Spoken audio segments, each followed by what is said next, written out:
The transmission fluid looked fine. The brake lines showed no corrosion. I slid deeper under my 1987 Ford F-250, flashlight beam tracking the passenger side frame rail.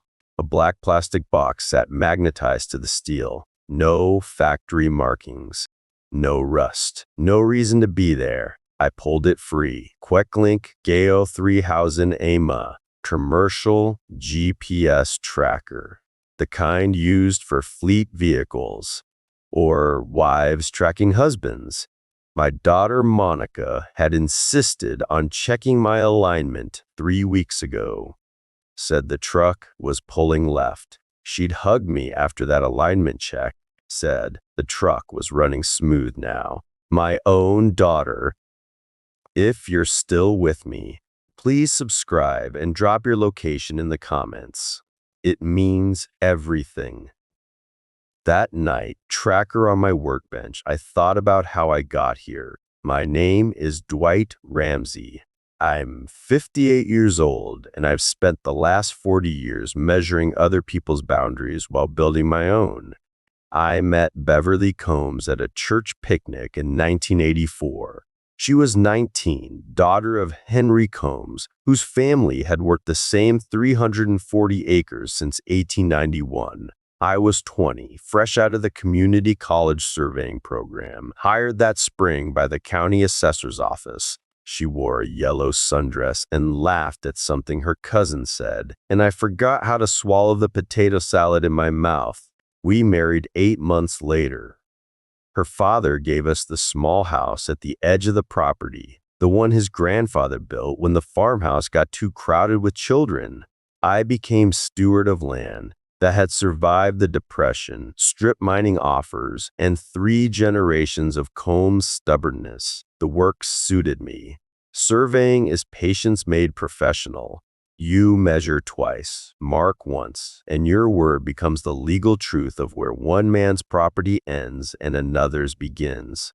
I built a reputation on precision. When neighbors had boundary disputes, they called me before they called lawyers. My testimony in court was accepted without challenge because everyone knew Dwight Ramsey didn't guess, didn't estimate, didn't approximate. I found the truth that somebody tried to bury or forgot existed. Beverly and I had Monica in 1991, a difficult delivery that meant no more children. One was enough. I remember teaching Monica to read survey plats when she was 6. She'd sit on my lap in the county office, tracing property lines with her small finger while I explained the monuments and markers that made the invisible boundaries real. That's not how I want to remember, but it's how I do. By high school, Monica wanted nothing to do with the land, the house, the life we'd built. She excelled academically, earned a scholarship, majored in marketing at the state university. She came home less each semester. When she graduated, she took a job in the city and never looked back. I told myself it was normal. Kids grow up. They make their own lives. She married Marcus Webb when she was 26. I met him twice before the wedding, a real estate developer, 12 years her senior. Expensive shoes. When he shook my hand, I had to pull away first.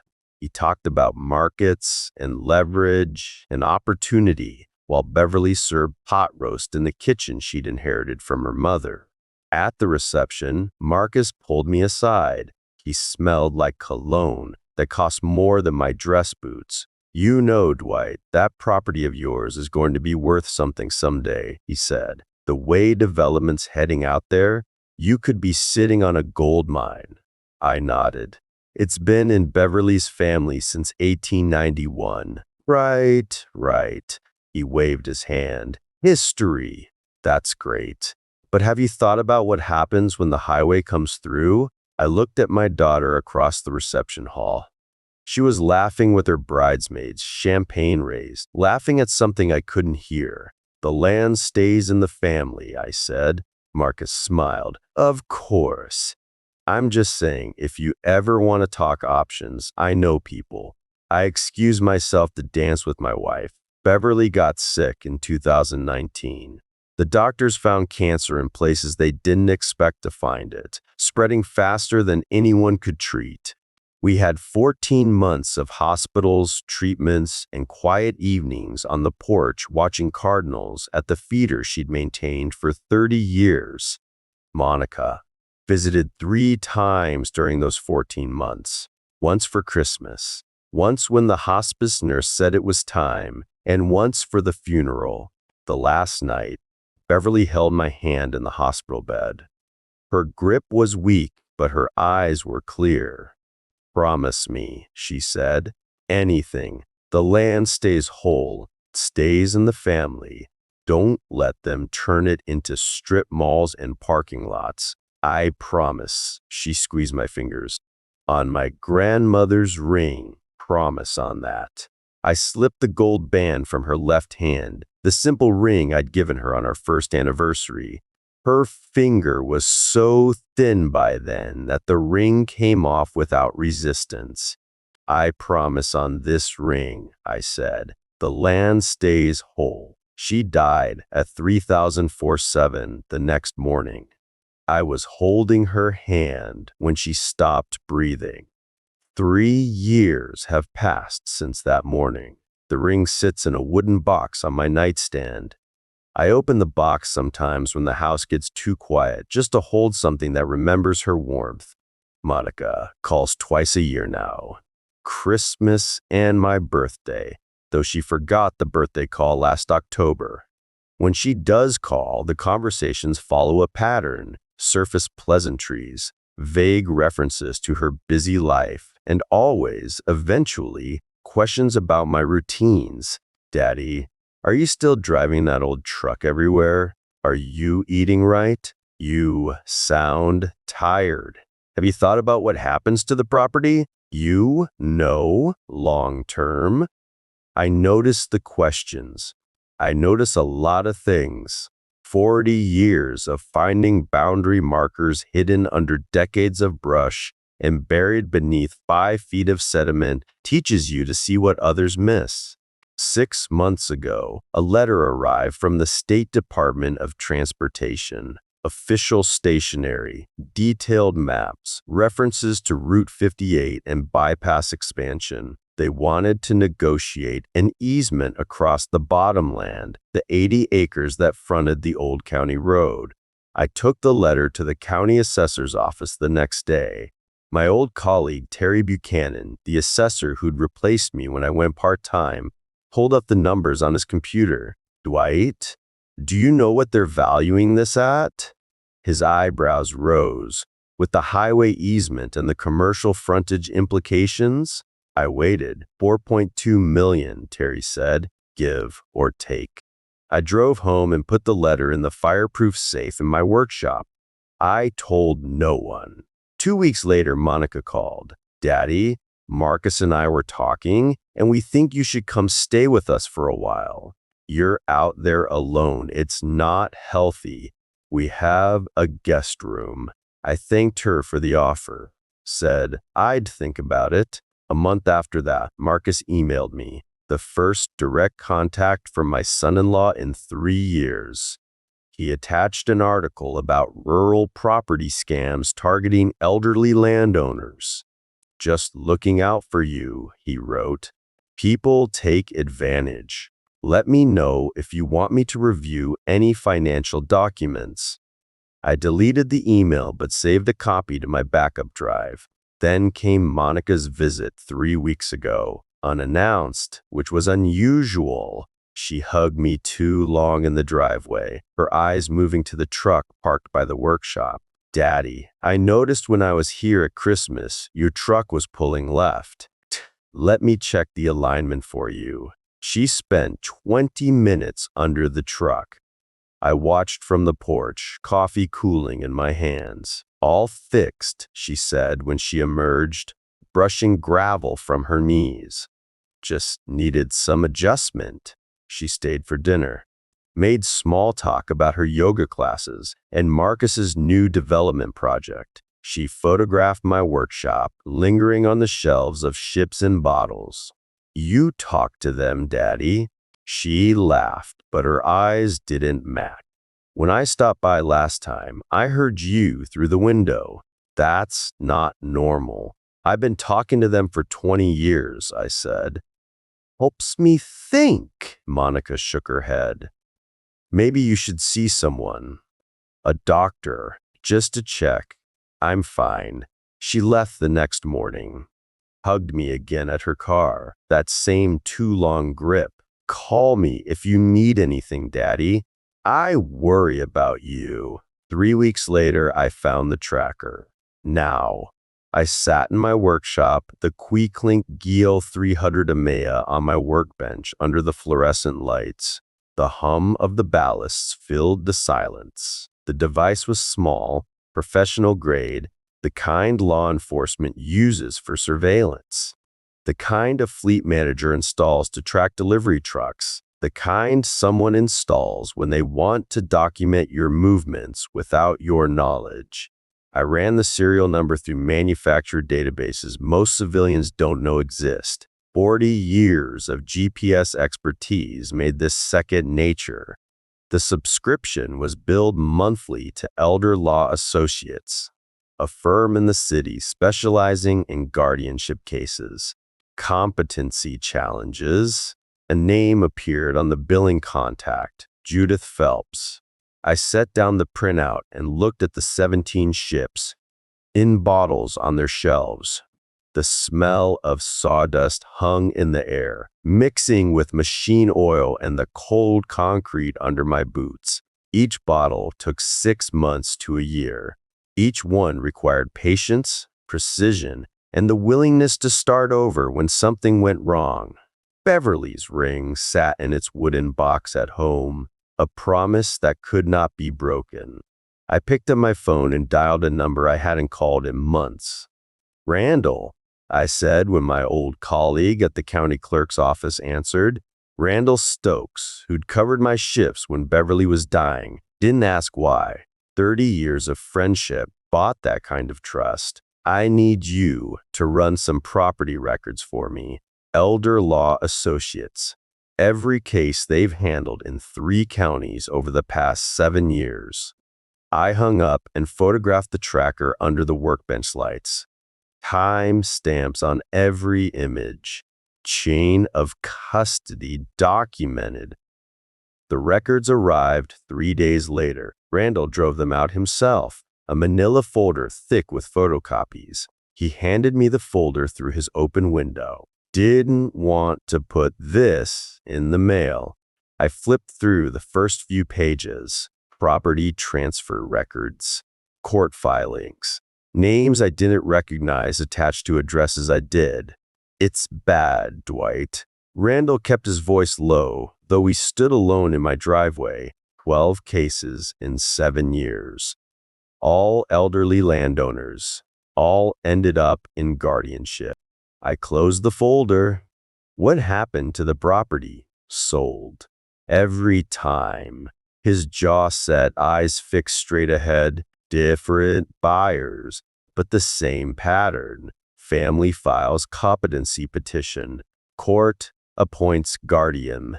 Guardian sells land within 18 months. Original owner ends up in assisted living or worse. I looked toward the fields, the bottom land where the highway would cut through. 340 acres of Combs land, unchanged since 1891. And Elder Law Associates handled all 12? Randall nodded. Judith Phelps personally. She takes a percentage on every sale. The folder bent slightly under its own thickness. 12 families. 12 pieces of land torn from people who'd worked them their whole lives.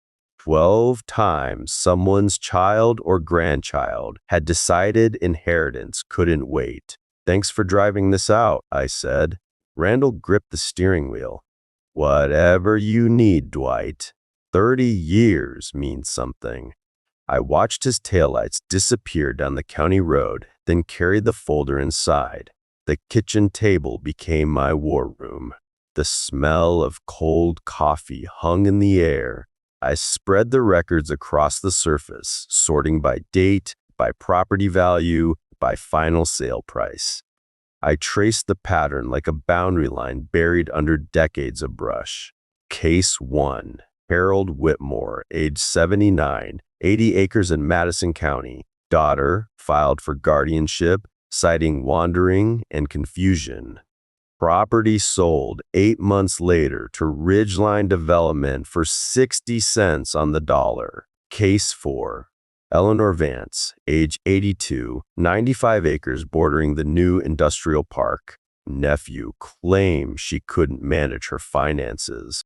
Property sold to Webb and Associates within a year. Webb and Associates, Marcus's firm. I set down the paper. Read the name again.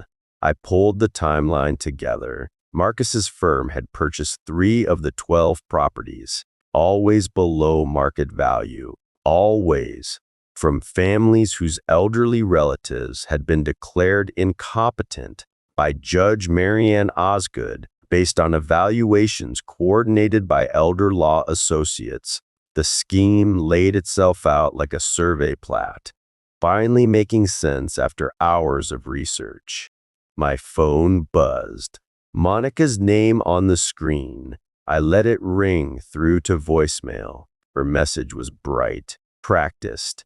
Daddy, just checking in. Marcus and I were talking about Thanksgiving. Maybe you could come stay with us this year? Let me know. I deleted the message and kept reading. The next morning, the certified letter arrived. Return address, Elder Law Associates. But the name beneath the address was Monica's.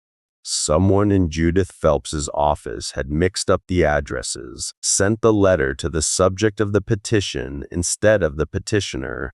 I signed for it with a steady hand.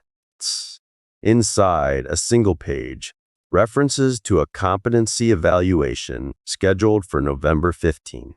A case number, 2024 GC0847. A list of concerning behaviors reported by the petitioner. I went through the list a third time. Subject drives at irregular hours, often late at night, destination unknown. That would be my 2 a.m. trips to the 24-hour diner when sleep wouldn't come. Beverly and I used to go there after her treatments. Subject maintains conversations with inanimate objects. The ships in bottles. 20 years of talking through problems while my hands worked. Subject has forgotten multiple scheduled appointments with family members. I hadn't forgotten anything. Monica had never scheduled appointments. She'd show up unannounced and then later claim I'd missed something. Subject exhibits paranoid ideation regarding family members' intentions. That one made me laugh, though the sound came out hollow in my empty kitchen. My daughter had installed a military-grade GPS tracker on my truck. She'd become a client of an attorney who specialized in stripping elderly people of their rights. She'd documented my habits, photographed my workshop, built a case file. I photographed the letter, saved copies to 3 different cloud accounts. Then I drove to the county seat. Terrence Gould's office occupied a converted storefront on Market Street. Randall had recommended him, the best forensic accountant in the region, he'd said. If there's a money trail, Terrence will find it. The man who greeted me was younger than I expected.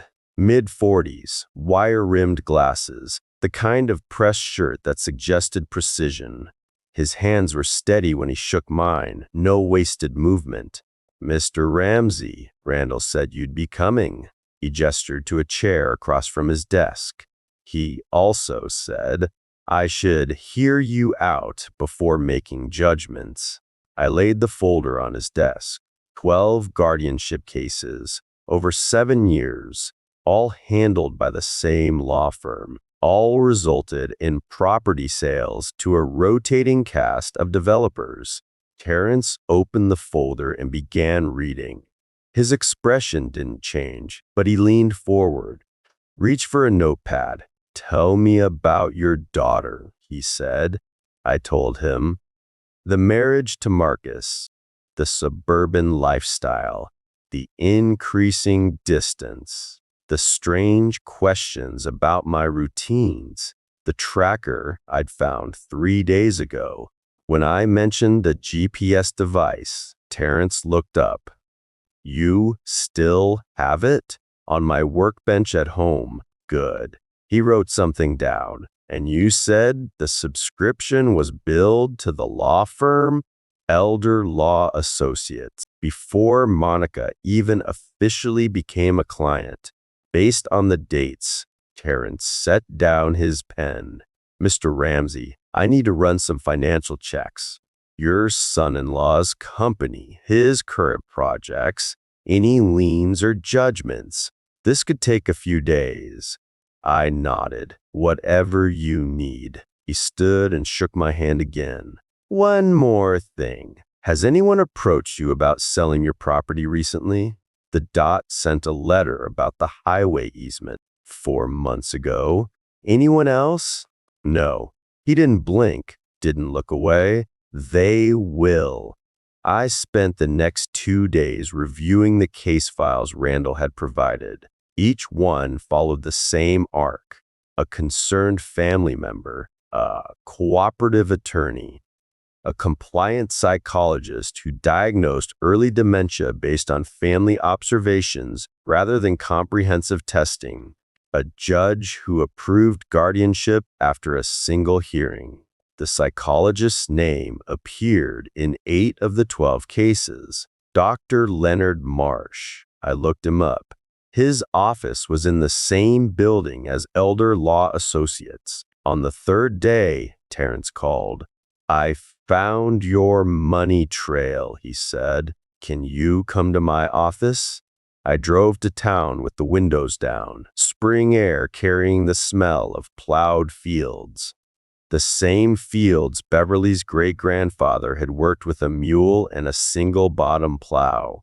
Terrence had covered his desk with printouts, bank statements, loan documents, credit reports. Your son-in-law is underwater, he said. 3 failed developments. He owes $2.3 million to a regional bank that's called his loan. Another $800,000 to private investors who filed suit. I looked at the numbers. Marcus's signature on loan applications, Monica's name on joint credit accounts, maxed to their limits. That's not the worst part. Terrence pulled out another sheet. 6 months ago, Marcus researched your property value through developer channels. He pulled the dot highway plans.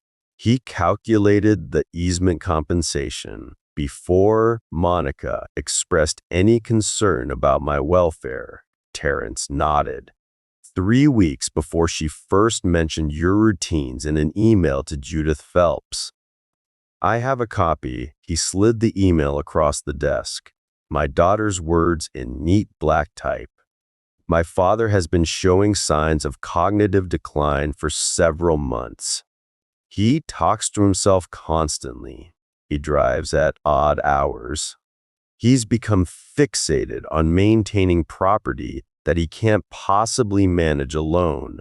My husband and I are concerned about his ability to make sound financial decisions, particularly regarding his land holdings, which may be subject to estate highway taking. I read it twice. The careful phrasing, the medical terminology she'd clearly researched. The mention of the highway taking, which she shouldn't have known about unless Marcus had told her. She signed it your potential client, Monica Webb. Potential client, not concerned daughter. There's one more thing. Terrence's voice was careful now. The GPS tracker. You said it was purchased 2 months ago. That's what the manufacturer's record showed. I traced the credit card used for the subscription. He paused. It was Monica's personal Visa, but the card was maxed out 3 weeks before the purchase. So who paid for it? The charge went through because Judith Phelps's firm had been added as an authorized user. Terrence let that sink in. The law firm paid for the tracker using your daughter's compromised credit account. Before Monica signed any retainer agreement, I sat back in my chair. The fluorescent lights hummed overhead. They've done this before, I said. 12 times that we know of. Terrence gathered the papers. And they've gotten very good at it. I drove home as the sun dropped toward the tree line, shadows stretching long across fields that had been in Beverly's family for 4 generations. The mailbox at the end of my driveway held nothing but a seed catalog and a power bill. Inside, the house was quiet. The ships in bottles watched from their shelves as I pulled Beverly's ring from its wooden box. I made you a promise, I said to the empty room.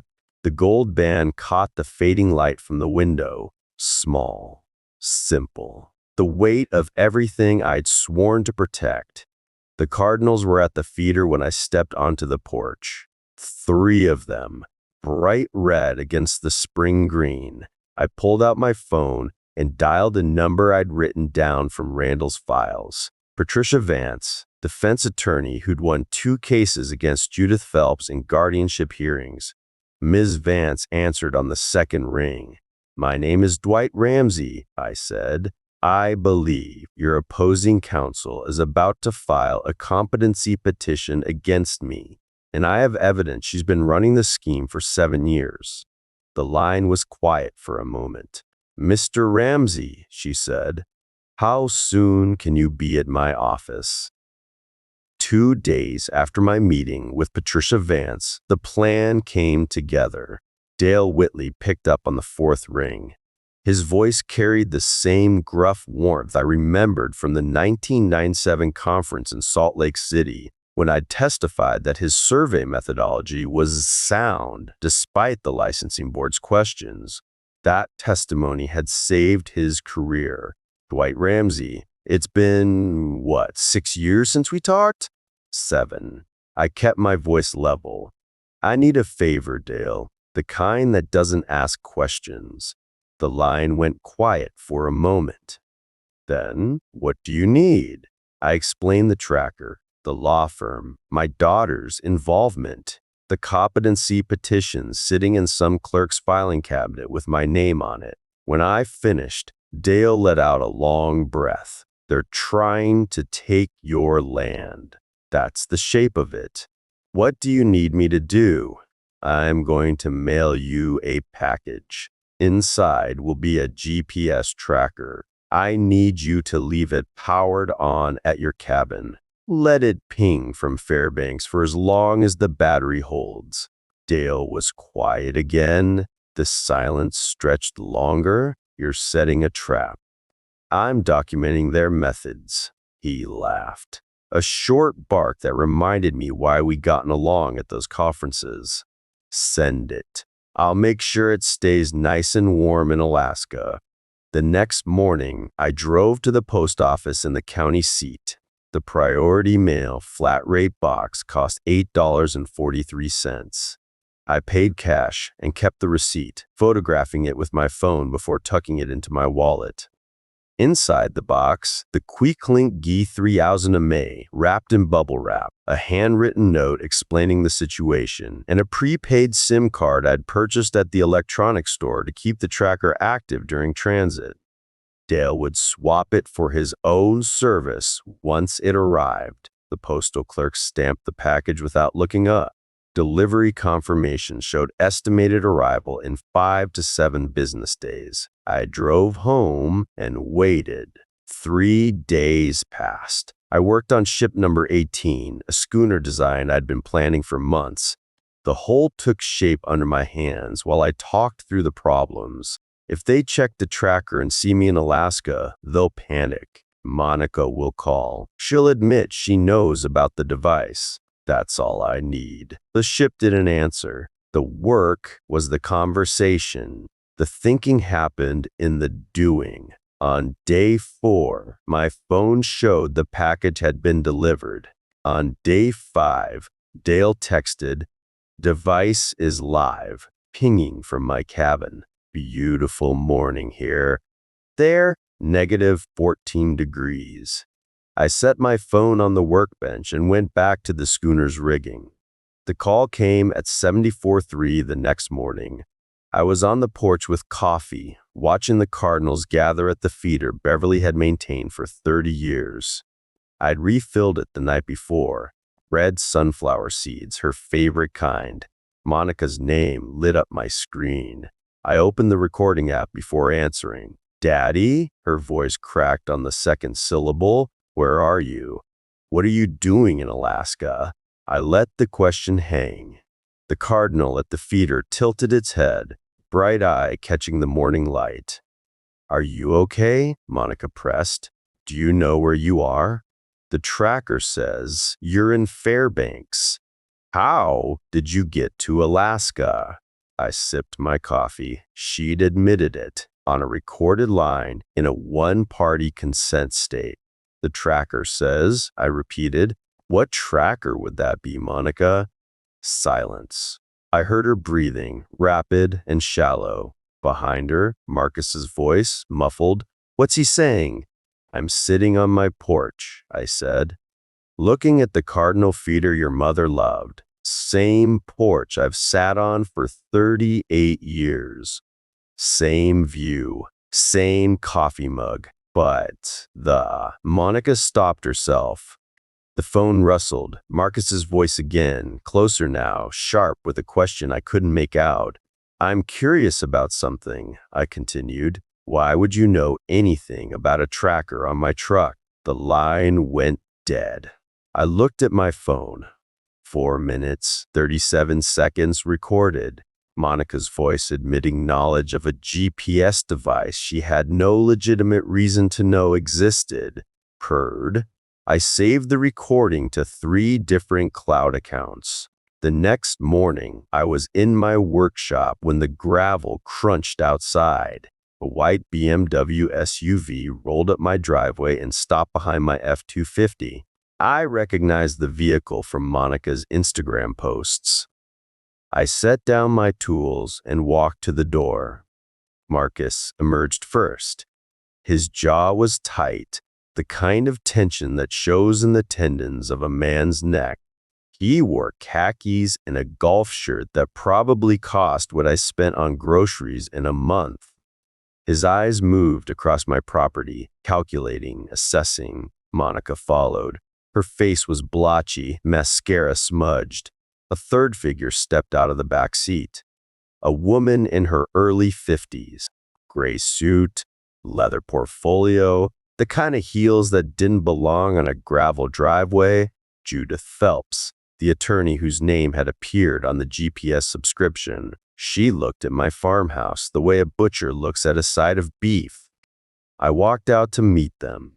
The morning air smelled of turned earth from the fields. 3 visitors before noon, I said. Beverly would have wanted me to offer you some sweet tea. Monica's composure cracked. "Daddy, we need to talk. There's been a misunderstanding." "About what?" Marcus stepped forward. His cologne hit me before his words did. "Dwight, let's not make this difficult. We're here because Monica's concerned about you, living out here alone, at your age. It's not safe." I looked at Judith Phelps. She hadn't spoken yet, but her eyes were moving, taking in the workshop, the survey equipment visible through the open door, the organized precision of my property. "You must be the attorney," I said. "Judith Phelps, Elder Law Associates. Your firm's been paying $35 a month to track my truck." Her expression broke for half a second. Then the mask returned. "I don't know what you're referring to," she said. "Quecklink, GAUL 3 hours MAM. Subscription billed to your firm's operating account." I pulled the device off my frame rail a week ago. Monica made a sound, half word, half gasp. Marcus put his hand on her arm. "Mr. Ramsey," Judith said, her voice smoothing into practiced calm. "Whatever you think you know, I assure you there's a reasonable explanation. But that's not why we're here. Your daughter is worried about your well-being." She's noticed some concerning changes, such as Judith opened her portfolio. She pulled out a sheet of paper, driving at irregular hours, talking to yourself, forgetting appointments. These are common signs of cognitive decline in men your age. There's no shame in it. I've been driving to the 24-hour diner at 2 a.m. since my wife was dying 3 years ago, I said. We used to go there after her treatments. I talk to my ships while I work on them. Been doing that for 20 years. And I haven't forgotten any appointments because nobody's made any. Daddy. Monica's voice broke again. Please, we're trying to help you. I looked at my daughter. The careful makeup couldn't hide the sleepless hollows under her eyes. The designer clothes hung on a frame that had gotten thinner since Christmas. Her hands shook at her sides. How bad are the debts? I asked. She flinched like I'd struck her. Marcus's face went flat. That's not relevant to this conversation. I disagree. I kept my voice level. The way I see it, your developments went bad. The bank called your loans. You're 18 months from bankruptcy, maybe less. And my property, with that highway easement coming through, is worth enough to dig you out. Judith Phelps closed her portfolio. Mr. Ramsey, I think we should continue this conversation with proper legal representation present. I have representation. Patricia Vance. Judith's expression changed, a tightening around the eyes. Then I suggest you have her contact my office. I will. I stepped closer to the attorney, but you should know something first. I've pulled the records on every guardianship case your firm has handled in 3 counties over the past 7 years. 12 cases, 12 property sales, 12 elderly landowners who lost their homes to families just like mine. Judith's face went pale. And I've hired a forensic accountant named Terrence Gould to trace the financial connections. The developer who bought 3 of those properties? Webb and Associates. Your son-in-law's firm? Monica choked on something. Marcus grabbed her arm.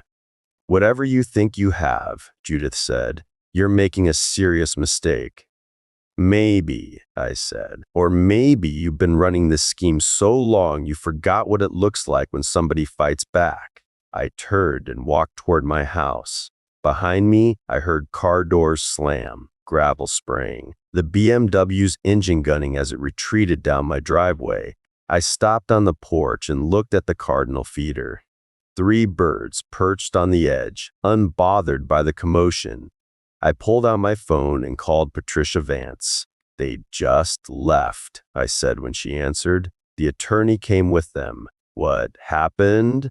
They confirmed everything. I watched the BMW disappear around the bend, and I let them know we're not playing defense. Good, Patricia said.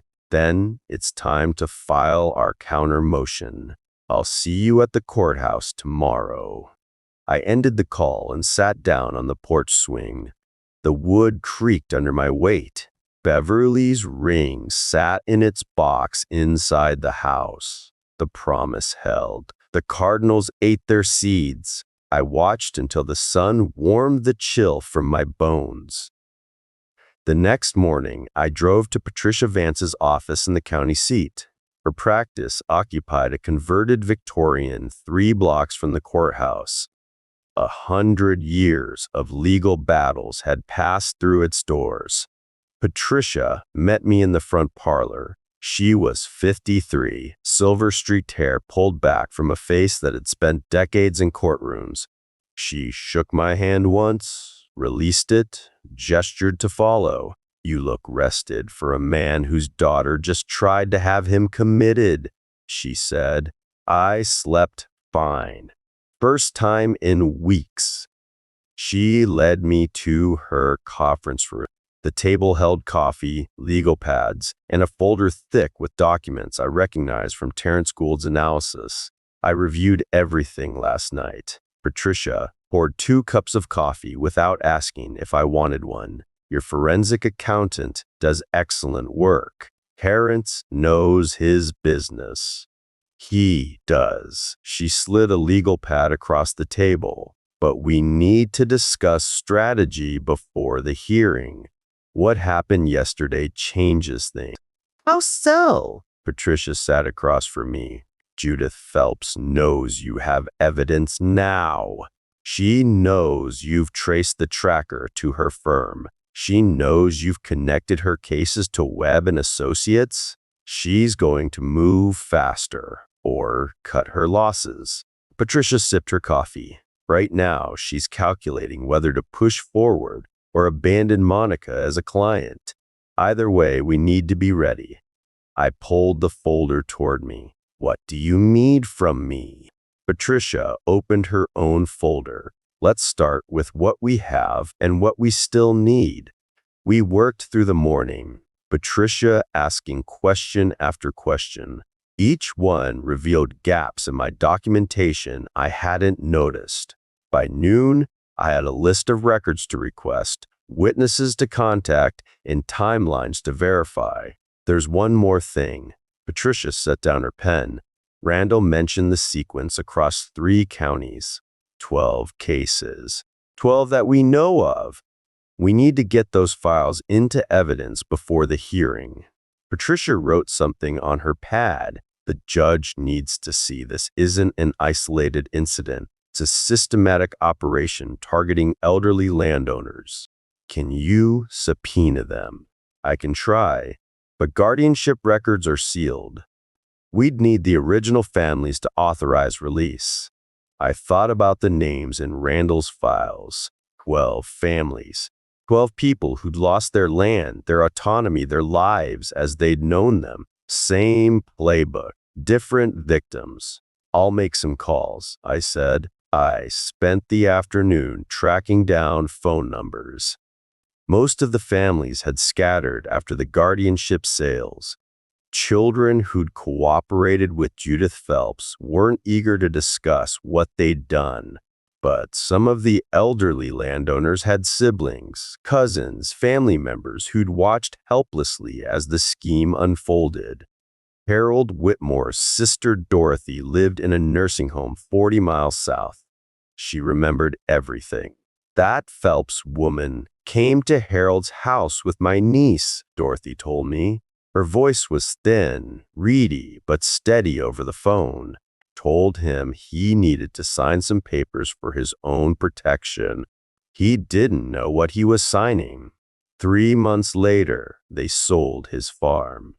Would you be willing to testify to that? Young man, I'm 87 years old. Hi, I've got maybe 2 years left. If I can use them to stop this from happening to someone else, you tell me where to show up. I wrote down her name and contact information. Then I called the next number on my list. By evening, I had 4 witnesses willing to testify about their experiences with elder law associates.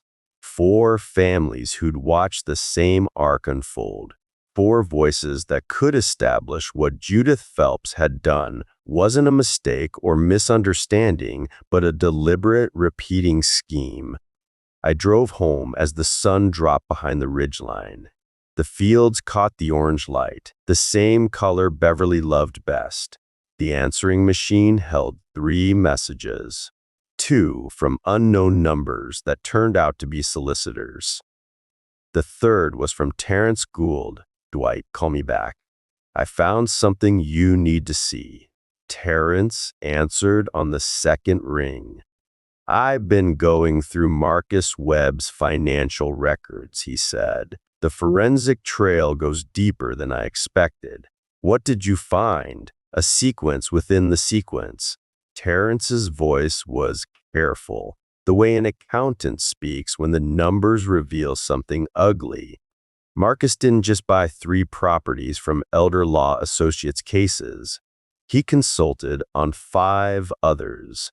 Consulted how? He ran valuation analyses. projected development potential, created investment profiles that Judith Phelps used to identify which families to target.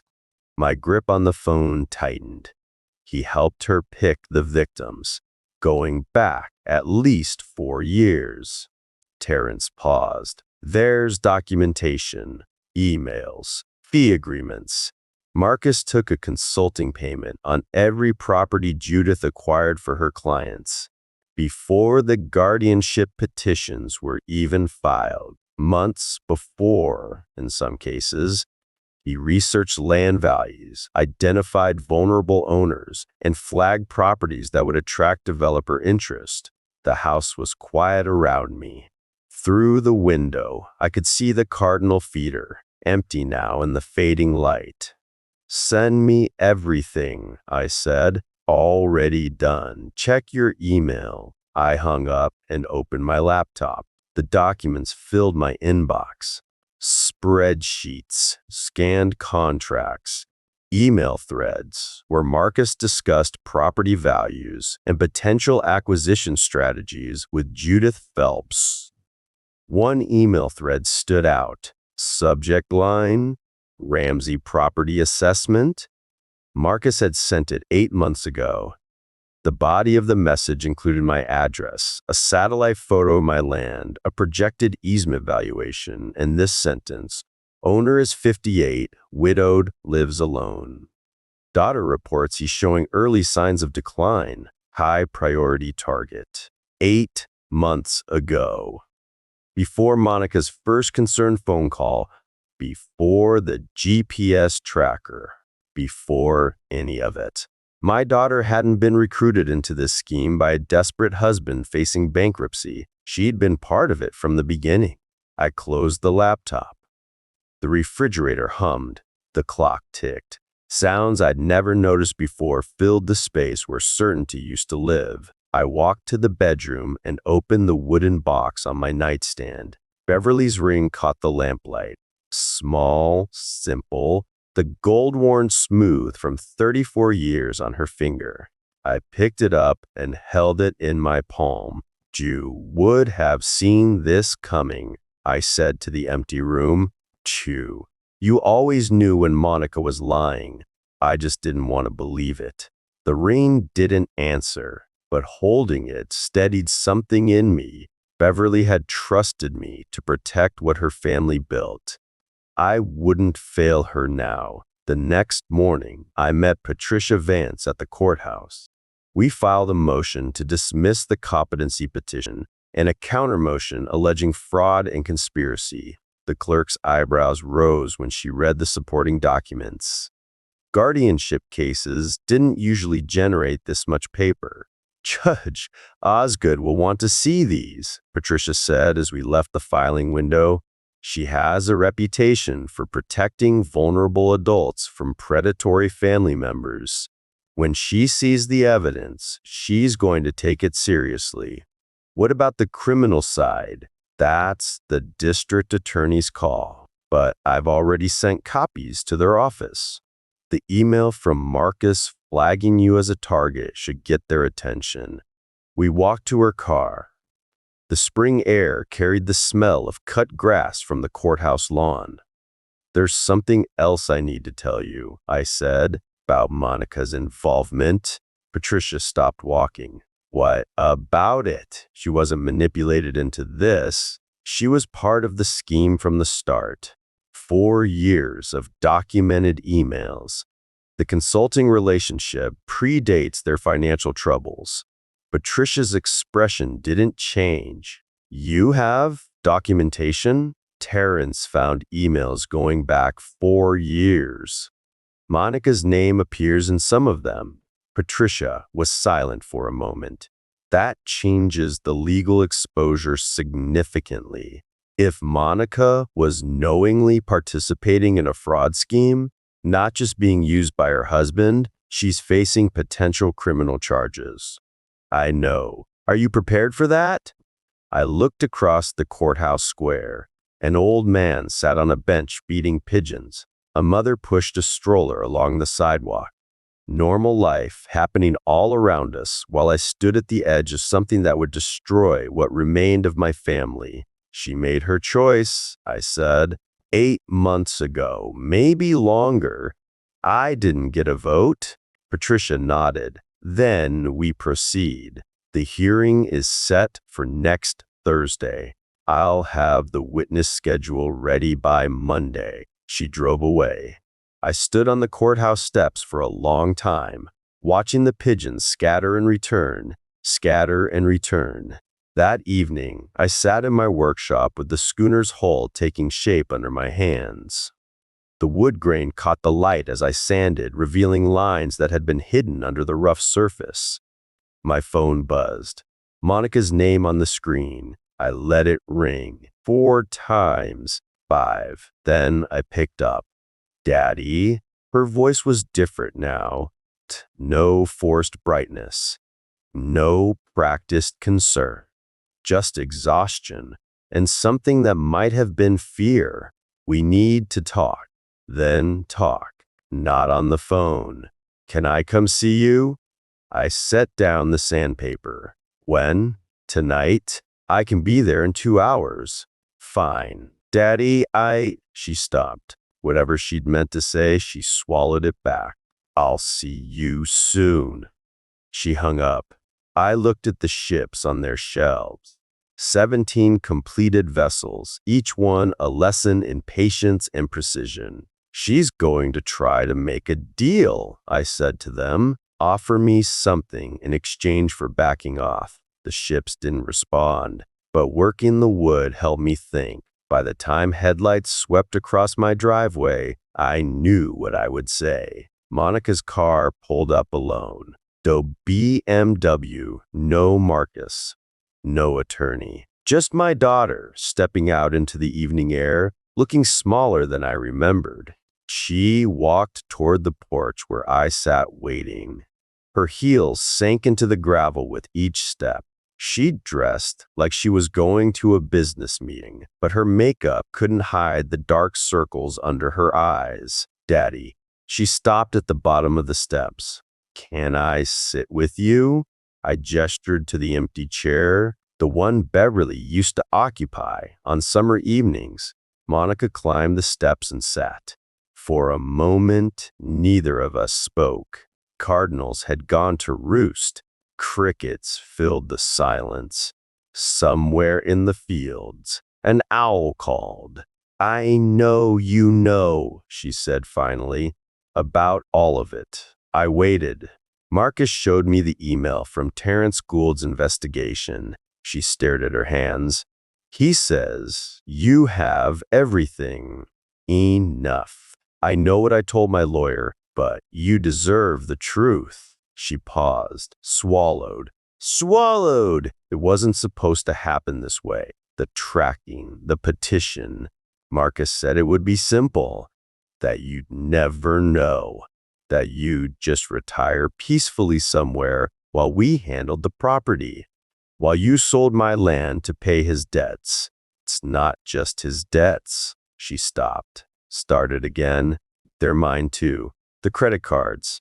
The lifestyle, all of it. We're drowning, Daddy. I know, she flinched. Course you do.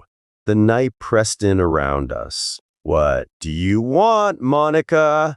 I want to fix this. She leaned forward. If I testify against Judith, against Marcus, will you drop the counter motion? I looked at my daughter, the girl who'd traced property lines with her small finger. The woman who'd marked me as a target in an email? I'll think about it, I said. Her shoulders sagged with relief she couldn't hide. But I want you to understand something first. I kept my voice level. Whatever happens in court, whatever deals get made, the land stays whole, stays in the family. Your mother made me promise. Monica's face tightened. That land could save us. That land is the only thing worth saving. She stood up. Her heels scraped against the porch boards. For a long moment, she looked out at the fields, dark now under a rising moon.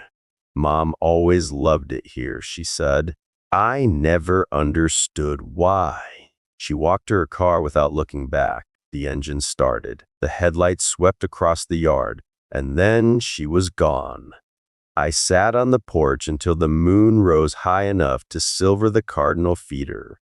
Then I went inside, locked the doors, and opened the wooden box on my nightstand. The ring caught the moonlight through the window. I know what I need to do, I told Beverly. 3 generations of Combs land. It would see a 4th. Circuit Courtroom 3 smelled of wax and old paper. Judge Marianne Osgood's courtroom. The same room where she'd approved 12 guardianship petitions over 7 years. I sat at the respondent's table with Patricia Vance. My surveyor's license sat in a folder in front of me, along with 40 years of continuing education certificates, the ships in bottles photographs, the recorded phone call on a flash drive. The gallery behind me held 60 people. Randall Stokes, Terry Buchanan from the assessor's office, Dorothy Whitmore, 87 years old, who'd driven 2 hours to be here. 3 other family members from Judith Phelps's previous cases, county employees who'd known me for decades, neighbors whose boundaries I'd surveyed, the same community that would have witnessed my humiliation would now witness something else. Monica entered through the side door at 9:47 a.m. She wore a navy dress, modest cut, the kind of outfit a concerned daughter wears to court. Her makeup was flawless. Her hand shook as she sat at the petitioner's table. Judith Phelps followed. Gray suit, leather briefcase, same stride as when she'd walked up my driveway, same shoes. But something was different in her eyes, a tightness that hadn't been there before. Marcus sat in the gallery, 3 rows back, his phone clutched in both hands. He hadn't made eye contact with anyone since entering. All rise, the bailiff called. Circuit Court is now in session. The Honorable Marianne Osgood presiding. Judge Osgood took the bench. She was 58, gray hair pulled back, reading glasses perched on her nose. Her face gave nothing away as she reviewed the papers in front of her. Case number 2024 GC0847, she said, in the matter of the proposed guardianship of Dwight Allen Ramsey. Counsel, state your appearances. Judith Phelps stood. Judith Phelps for the petitioner, Monica Webb. Patricia rose beside me. Patricia Vance for the respondent, Dwight Ramsey. We've also filed a countermotion, Your Honor, which we request be heard in conjunction with this matter. Judge Osgood looked at the stack of documents on her desk. I've reviewed your filing, Mrs. Vance. It's extensive. Yes, Your Honor, the circumstances warrant it. The judge nodded. We'll proceed with the original petition first. Ms. Phelps, call your first witness. Judith stood. The petitioner calls Dr. Leonard Marsh. Dr. Leonard Marsh, the psychologist whose name appeared in 8 of the 12 previous cases. He walked to the stand. Wire-rimmed glasses, tweed jacket. Dr. Marsh, Judith began, you conducted an evaluation of Mr. Ramsey based on reports from his family. What were your findings? Based on the information provided, Mr. Ramsey exhibits several markers consistent with early-stage cognitive decline, irregular sleep patterns, conversations with inanimate objects, difficulty maintaining appointments. Did you conduct any standardized cognitive assessments? The Montreal Cognitive Assessment was not administered due to scheduling constraints, but the behavioral indicators were sufficient to— Objection, Patricia said. The witness is offering a diagnosis without direct patient evaluation. Judge Osgood removed her glasses. Dr. Marsh, did you personally examine Mr. Ramsey? I reviewed the reports from his family. That's a no, the judge said. Your testimony regarding diagnosis is stricken. Continue, Mrs. Phelps. Judith's jaw tightened. Petitioner calls Monica Webb. Monica walked to the stand. Her heels clicked against the hardwood. She raised her right hand, swore to tell the truth, and sat. Mrs. Webb, Judith said, please describe your concerns about your father's welfare. Monica looked at me for the first time. Her eyes were wet. My father has been living alone since my mother died 3 years ago, she said. I've noticed changes in his behavior. He drives at odd hours. He talks to himself in his workshop. I'm worried he can't take care of himself anymore. And you believe a guardian would be in his best interest? She stopped, started again. I just want him to be safe. Judith nodded. No further questions. Patricia stood. Mrs. Webb, you mentioned your father drives at odd hours. Can you be more specific? Sometimes he goes out at 2 in the morning. Do you know where he goes? Monica hesitated. No. Your father has testified in deposition that he visits a 24-hour diner where he and your late mother used to go after her cancer treatment. Were you aware of that? I know. You also mentioned he talks to himself. Are you aware that your father has been building ships and bottles as a hobby for over 20 years? I know he has that hobby, yes, and that many craftsmen talk through their work as a focusing technique. Monica's hands gripped the railing. I don't know. Patricia picked up a document.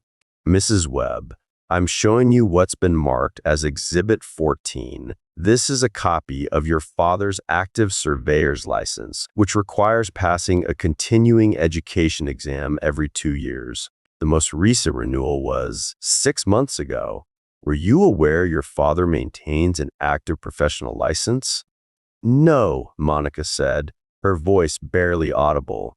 Exhibit 15 is a letter from the National Society of Professional Surveyors recognizing your father's 40 years of service to the profession. Were you aware of this recognition? No. Exhibit 16 is a GPS training certification your father completed last year, Advanced Satellite Positioning Systems. Were you aware he continues to pursue technical education in his field? Monica's composure was cracking. Tau, no. Patricia set down the documents. Mrs. Webb, I'd like to ask about a device found on your father's truck 3 weeks ago. A Quecklink Gale 300 ME GPS tracker. Are you familiar with this device? Judith stood. Objection. Relevance. Goes to credibility and motive, Your Honor. I'll allow it, Judge Osgood said. Answer the question, Mrs. Webb. Monica looked at Judith. Proof. Looked at Marcus in the gallery. Looked at me. Yes. You installed this device on your father's truck? Marcus said it would help us track his movements. To document his confusion, Patricia pulled out another document. Exhibit 17. This is the billing record for that tracker subscription. It shows the account was opened 2 months ago and billed to Elder Law Associates operating account. Not to you personally. Mrs. Webb, can you explain why your attorney's firm was paying for surveillance of your father before you officially became a client? The color left her face. I don't. Marcus handled that. Patricia pressed play. My voice filled the courtroom. I'm sitting on my porch, looking at the cardinal feeder your mother loved. Then Monica's voice, high and panicked. But the tracker says you're in Fairbanks. How did you get to Alaska? The recording ended. The courtroom was silent. Mrs. Webb, Patricia said, that recording was made 5 days ago. You admitted knowledge of the tracking device. Can you explain how you knew your father's location was being tracked? Monica started crying. I didn't mean it wasn't supposed to, Your Honor, Patricia said. I'd like to introduce Exhibit 18. This is a priority mail receipt showing that Mr. Ramsey mailed the GPS tracker to a colleague in Fairbanks, Alaska on April 3rd. He did not drive to Alaska in a confused state. He deliberately created a false trail to expose the surveillance. Judge Osgood examined the receipt. Mr. Ramsey understood he was being tracked and took steps to document it. Yes, Your Honor. Continue, Mrs. Vance. Patricia walked to the evidence table. I'd like to call the court's attention to Exhibits 19 through 31. These are property transfer records from 12 guardianship cases handled by elder law associates over the past 7 years. All 12 resulted in property sales within 18 months of guardianship appointment. Objection, Judith said. These records are sealed. They were released voluntarily by family members of the original respondents, Your Honor. 4 of those family members are present in the gallery today, prepared to testify. Judge Osgood looked at the gallery. Dorothy Whitmore sat in the front row, back straight, eyes fixed on Judith Phelps. I'll allow the exhibits, the judge said. Patricia laid out the documents. Exhibit 32 is a forensic accounting analysis prepared by Terrence Gould. It traces the financial connections between these 12 cases. 3 of the properties were purchased by Webb and Associates, a development firm owned by Marcus Webb, the petitioner's husband. Marcus stood up in the gallery, sat back down. His phone slipped from his hands and clattered against the floor. Exhibit 33, Patricia continued. This is an email dated 8 months ago from Marcus Webb to Judith Phelps. The subject line reads, Ramsey Property Assessment. The email includes a satellite photo of Mr. Ramsey's property, a projected easement valuation of $4.2 million, and this sentence. She read from the document. Owner is 58, widowed, lives alone. Daughter reports he's showing early signs of decline. High priority target. Voices overlapped in the gallery. Ah! Chair legs scraped the floor. Judge Osgood banged her gavel. Order. She turned to Judith Phelps. Counselor? This email suggests your client's husband identified the respondent as a target 8 months before any petition was filed, and that the GPS subscription was billed to your firm's operating account before Mrs. Webb formally retained your services. Judith's hands were shaking. Your Honor, I need to confer with my client. You'll have that opportunity. But first, I want to hear from Mr. Ramsey. Patricia nodded to me. I stood and walked to the witness stand. The bailiff swore me in. The words felt foreign in my mouth. I testified in dozens of boundary disputes over 40 years. This was different. Mr. Ramsey, Patricia said, please describe your professional background. I've been a licensed surveyor for 40 years. Started with the county assessor's office in 1984. I specialize in boundary dispute resolution and GPS equipment installation. My testimony has been accepted without challenge in this courthouse for 3 decades. Are you familiar with the GPS tracker found on your vehicle? I identified it within 30 seconds. Queck, link, Gale 3AU-CMA. Industrial grade. The same model I've installed on county vehicles. And the surveillance you discovered. What did you do? I documented everything, photographed the tracker in place, traced the serial number through manufacturer databases, identified the billing account. Then I mailed the device to a colleague in Alaska to expose the scheme. Why Alaska? Because if they believed I'd somehow driven 3,400 miles in a confused state, they'd have to explain how they knew that, which they couldn't do without admitting the surveillance. Judge Osgood leaned forward. Mr. Ramsey, you've maintained an active professional license for 40 years. You completed advanced GPS training last year. You identified and documented a sophisticated surveillance operation. Does this sound like someone experiencing cognitive decline? No, Your Honor. She turned to Monica. Mrs. Webb, is there anything you'd like to add? Monica looked at Judith. At Marcus. At me. I'm sorry, Daddy, she whispered. Judge Osgood removed her glasses. This petition is dismissed. The evidence presented demonstrates not cognitive decline, but a calculated attempt to gain control of Mr. Ramsey's property through fraudulent means. She turned to her clerk. I'm referring this matter to the State Bar's Office of Disciplinary Counsel for investigation of Attorney Judith Phelps. I'm also referring the matter to the District Attorney for potential criminal charges. Marcus bolted for the door. 2 uniformed officers intercepted him before he reached the exit. Mr. Webb, Judge Osgood said, I'd suggest you remain in the jurisdiction. The gavel came down. Court is adjourned. Patricia squeezed my shoulder. I looked at the gallery. Dorothy Whitmore was crying. Randall Stokes gave me a single nod. Monica sat frozen at the petitioner's table. Judith Phelps was already on her phone, her voice a sharp whisper. I walked past my daughter without a word. Outside, the spring sun was warm on my face. The courthouse lawn smelled of fresh-cut grass. A cardinal landed on a nearby branch and watched me with one bright eye. The land stays whole, I said to no one. The promise held. The consequences moved faster than the timeline I'd mapped in my head.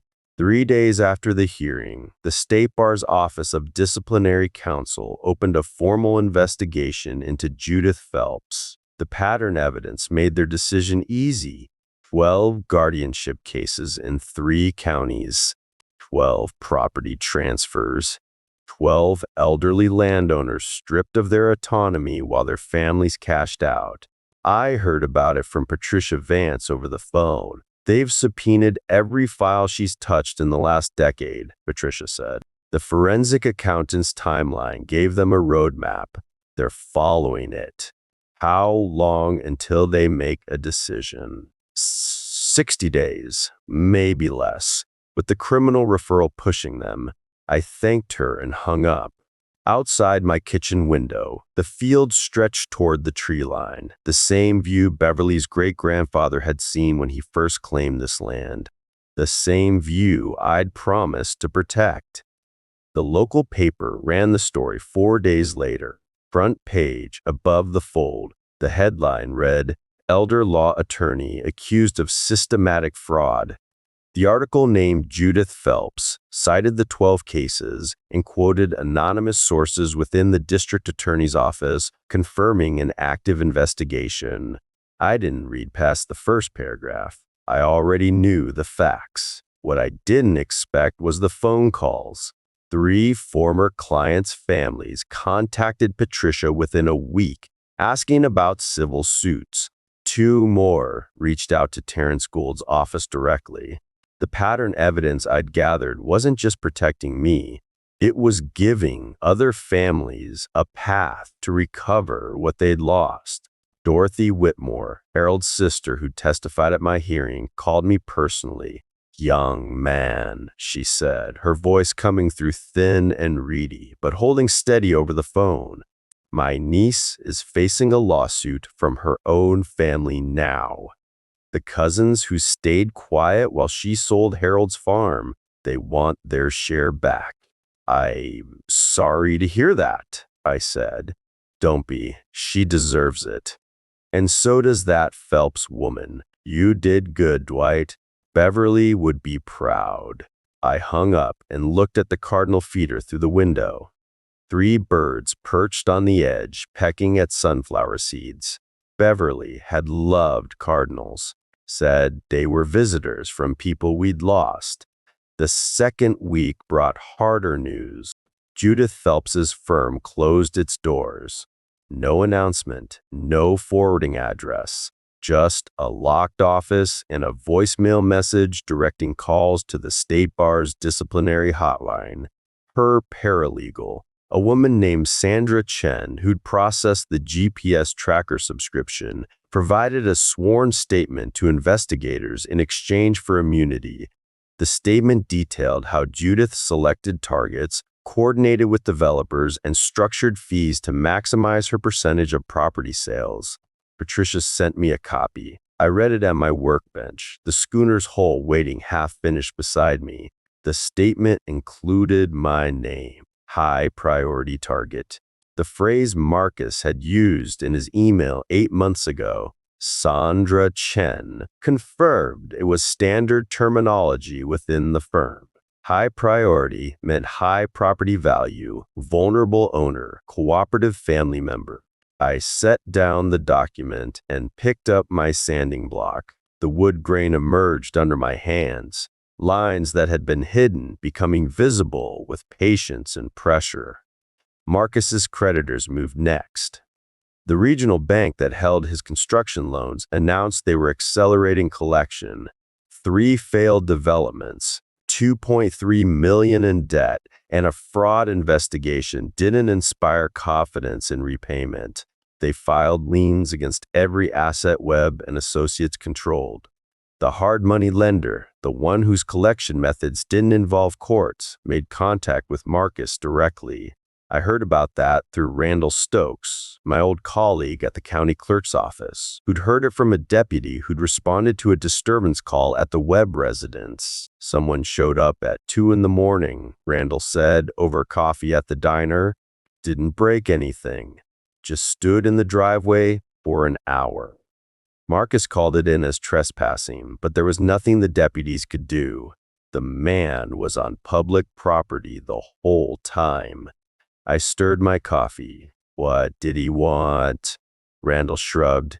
Payment schedule. In writing. By Friday. That was Wednesday. By the following Monday, the McMansion was listed for sale. I found the listing online. 5 bedrooms, 3-car garage, pool, gourmet kitchen. The asking price was $800,000. Marcus and Monica had paid $1.1 million at the peak of the market. The leased BMW disappeared from the driveway the same week. An older Honda Civic took its place. Monica filed for divorce on the 23rd day after the hearing. The filing cited irreconcilable differences. The timing suggested something else. She was trying to shield whatever assets she could from Marcus's creditors, creating legal separation before the seizures began. It didn't work. Terrence Gould, my forensic accountant, called me with the update. The forensic accounting had already established joint liability. Monica had co-signed on 3 of Marcus's loans. Her name appeared on credit applications that used the McMansion as collateral. The separation of finances she'd tried to create came years too late. She's personally liable for about $400,000, Terrence said. That's not counting potential restitution if the criminal charges stick. And Marcus? Terrence was quiet for a moment. He fled to Florida last week. Someone found him in Jacksonville 2 days ago. Process servers. He's being extradited back for the fraud charges. I thought about the man I'd met at Monica's wedding reception, the expensive cologne, the grip that wouldn't release, the casual assumption that everything, including my land, was just an opportunity waiting to be exploited. What about Judith Phelps? The district attorney charged her yesterday. Conspiracy to commit fraud, elder abuse, unauthorized practice. She's out on bond, but her passport's been surrendered. I hung up and walked to the porch. The evening air carried the smell of turned earth from the neighbors' fields. Spring planting season. The rhythm of rural life continuing unchanged, while lawyers and developers destroyed themselves in distant courtrooms. The developer network Judith had cultivated scattered across 3 states within a week. Patricia tracked 3 of them through public filings. 1 retired to Arizona. 1 declared bankruptcy. 1 pivoted to commercial real estate in another state, hoping distance would provide anonymity. None of them wanted proximity to the investigation. The newspaper ran a follow-up story at the 6-week mark. The headline read, "Pattern of fraud uncovered in elder law cases." The article quoted Judge Osgood, who'd made an unusual public statement about the importance of protecting vulnerable adults from predatory family members. I read that quote 3 times. Predatory family members. My daughter, my own blood.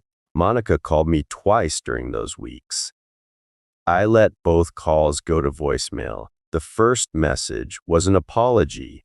Prow, rambling, incomplete.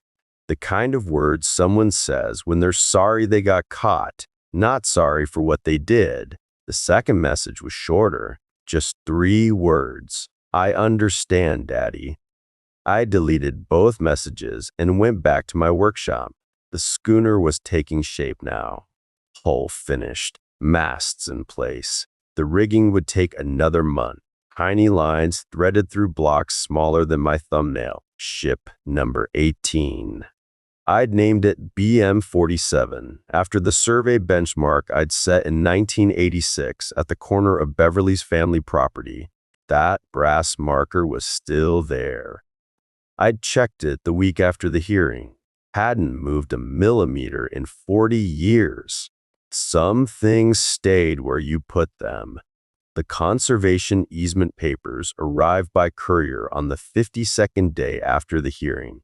I'd been working with the State Land Trust since before Monica's scheme came to light. The process took months, but the paperwork was finally ready. I signed the documents on my kitchen table. Patricia Vance witnessed. Brandel Stokes notarized. The easement covered 260 of the 340 total acres. Everything except the 80 acres fronting the old county road, where the highway would eventually cut through. Those 80 acres would yield fair compensation from the dot. The rest would remain farmland forever. No subdivisions, no strip malls, no parking lots. The property's development value dropped from $4.2 million to under $400,000. The land itself was worth more, but only to someone who wanted to farm it. Beverly's wish honored. Monica's scheme neutralized. The land would pass to someone eventually, but they'd be inheriting stewardship, not opportunity. Responsibility, not profit. I walked the property line that evening as the sun dropped toward the ridge. 340 acres of land that had survived the Depression, strip mining offers, and 3 generations of Combs' stubbornness. It would survive this too. The Cardinals were at the feeder when I returned to the porch, 3 of them, bright red against the fading light. Beverly always said they were visitors from people we'd lost. I sat in the chair next to hers and watched them eat. The land remains, I said to no one. The promise holds. The evening pressed in around me. Crickets started their chorus in the fields. An owl called from somewhere near the tree line.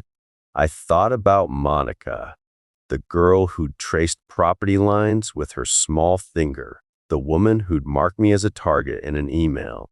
I still kept her childhood photo on the mantle. Couldn't bring myself to move it. Couldn't look at it either. But I couldn't forgive her.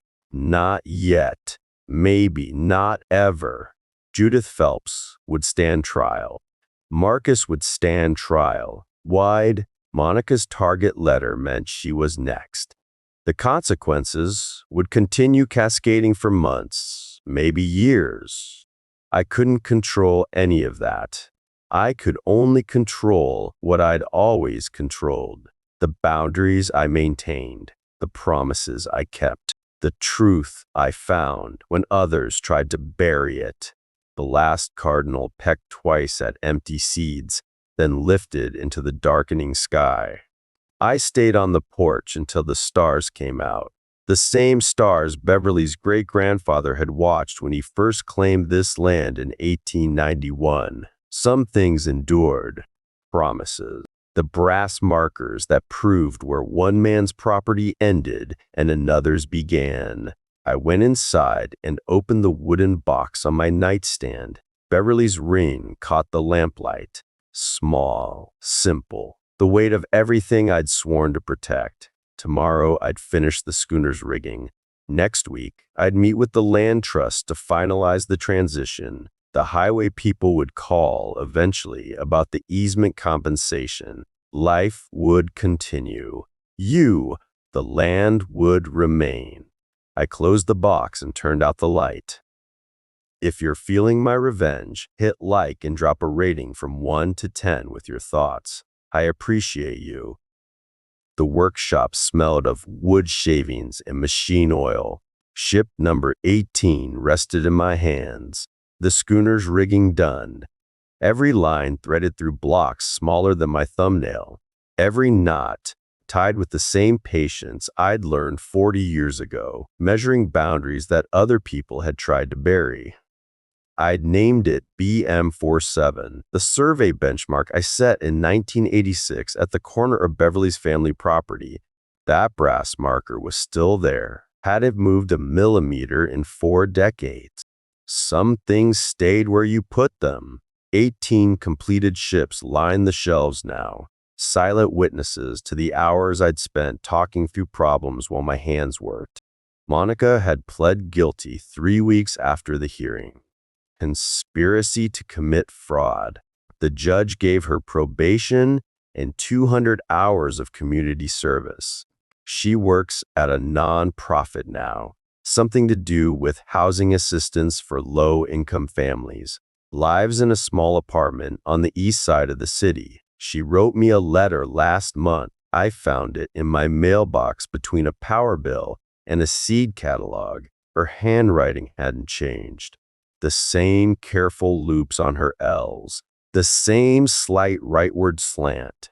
The letter didn't ask for forgiveness, just acknowledged what she'd done, what she'd tried to take, what it had cost. I read it twice, folded it back into the envelope, set it on my nightstand next to the wooden box that held Beverly's ring. No response yet. Maybe never. But I haven't thrown the letter away either. Marcus got 4 years. The hard money lenders found him before the court date. He looked different at sentencing. Thinner, older. The expensive cologne and capped teeth couldn't hide what fear had done to him. Judith Phelps got 7 years. The pattern evidence from 12 cases, 12 families, 12 stolen farms made her sentence inevitable. Dorothy Whitmore, Harold's sister who testified at my hearing, died 2 months after the trial. Peacefully in her sleep, 87 years old. She'd told me once that she wanted to use whatever time she had left to stop this from happening to someone else. She did. The land remains. 340 acres of Combs property, unchanged since 1891. The conservation easement protects 260 of those acres forever. No subdivisions, no strip malls, no parking lots. The highway surveyors came through last month, marking the route for the 80-acre easement. Fair compensation for fair use, but the rest stays farmland. Beverly's wish, kept. I held the bottle up to the light. The ship sat perfect inside the glass. Sails set for a voyage it would never take. The cardinals gathered at the feeder outside my window. 3 of them, bright red against the summer green. One called out, a sharp chirp that cut through the workshop quiet. Beverly always said they were visitors from people we'd lost. I watched them eat until the sun warmed through the glass. The promise holds.